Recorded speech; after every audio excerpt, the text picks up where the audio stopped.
মাকুম গোপালকৃষ্ণ বালিকা উচ্চ মাধ্যমিক বিদ্যালয় 2024 বৰ্ষৰ প্ৰাক্তন শিক্ষাৰ্থী সন্মিলন অনুষ্ঠিত।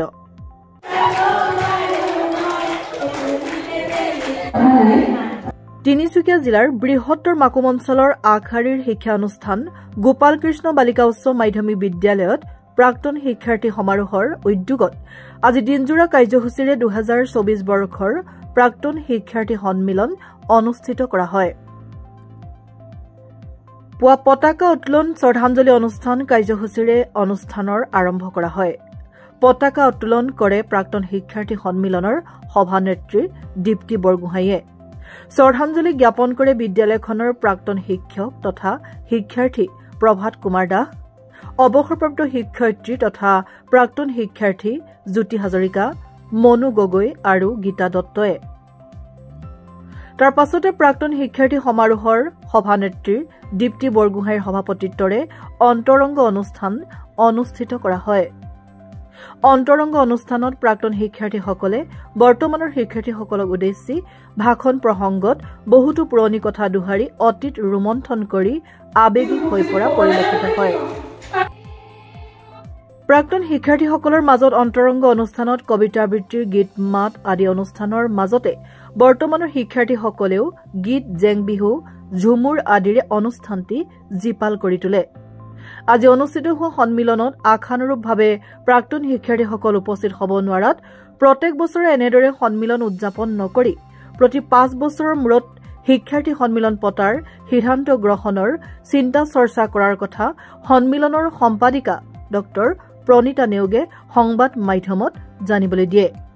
অনুষ্ঠানৰ শেষত প্ৰাক্তন শিক্ষাৰ্থীসকলৰ মাজত বিহু গীত নৃত্যৰে আনন্দময় পৰিৱেশৰ সৃষ্টি কৰি তোলে।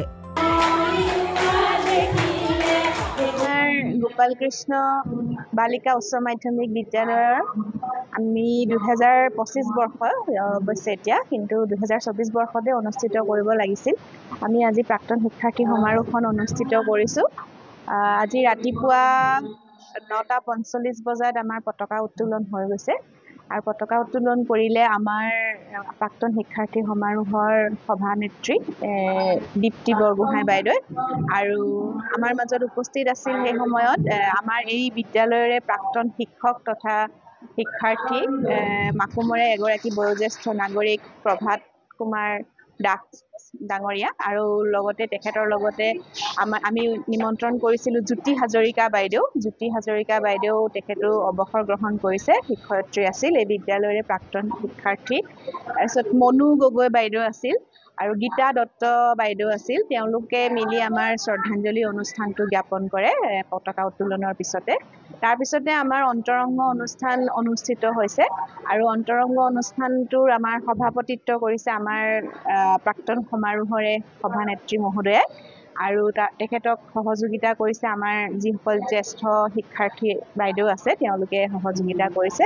আৰু এতিয়া আমাৰ সেই বিভিন্ন গীত, নৃত্য আৰু এই বিদ্যালয়ত বৰ্তমান পঢ়ি থকা ছাত্ৰ ছাত্ৰীসকলে পৰিৱেশন কৰিছে আৰু এই গীত নৃত্যখিনি যুগুতাই উলিওৱাত আমাক সহায় কৰিছে আমাৰ প্ৰাক্তন শিক্ষাৰ্থী সমাৰোহৰে উপসভানেত্ৰী জুৰি বৰঠাকুৰ বাইদেউ আৰু তেখেতকো আমি আমাৰ আন্তৰিক ধন্যবাদ আৰু কৃতজ্ঞতা জনাইছোঁ।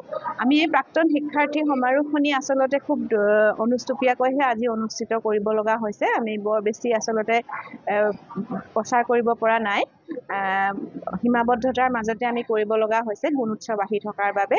আৰু আমি গোটেইকেইগৰাকীয়ে মোৰ কাষতে আছে গীতা বাইদেউ, এই বিদ্যালয়ৰে শিক্ষয়িত্ৰী তথা প্ৰাক্তন শিক্ষাৰ্থী, সুৰভি দেউৰী, এয়া ময়ূৰী বৰঠাকুৰ। আমি সকলোৱে মিলি আচলতে আজি এই অনুষ্ঠানটো অনুষ্ঠিত কৰিছোঁ। আৰু আজি যিসকল ছাত্ৰ ছাত্ৰী আহি বা ছাত্ৰও আছিল এক সময়ত ইয়াত, যিসকল ছাত্ৰ ছাত্ৰী আহি আজি ইয়াত উপস্থিত হৈছে আমি তেওঁলোকলৈ আমাৰ আন্তৰিক কৃতজ্ঞতা জনাইছোঁ আৰু আজি এই অনুষ্ঠানটো সফলভাৱে অনুষ্ঠিত হৈছে বুলি আমি ক'ব পাৰোঁ। হয়, আমি আচলতে যোৱা বছৰো আমি প্ৰাক্তন শিক্ষাৰ্থী, আজিকালি আচলতে চৰকাৰে এটা নতুনকৈ পদক্ষেপ দিছে যে প্ৰাক্তন শিক্ষাৰ্থী সমাৰোহখন বছৰে বছৰে পালন কৰিবৰ বাবে। আৰু আচলতে কি হয়, বছৰে বছৰে পালন কৰিলে ইয়াৰ যিটো মাদকতা, আচলতে প্ৰাক্তন শিক্ষাৰ্থীয়ে আহি যিটো মানে ধৰক নষ্টালজিয়াত ডুব যোৱা বা স্মৃতি ৰোমন্থন কৰাৰ যিটো মাদকতা সেয়াও মানে সকলো সময়তে অনুভৱ নকৰিব। সেইবাবে আমি আজি এটা কথা ভাবিছোঁ যে আমি এটা সিদ্ধান্ত হয়তো ল'ম যে আমি এই প্ৰাক্তন শিক্ষাৰ্থী সমাৰোহখন বছৰে বছৰে যদি অনুষ্ঠিত নকৰি 5 বছৰৰ মূৰত কৰিব পাৰোঁ, তেতিয়া আমি হয়তো অকণমান বেছিকৈ শিক্ষাৰ্থী লগ পাম আৰু অনুষ্ঠানটিও সফল হ'ব বুলি আমি আশা কৰিছোঁ।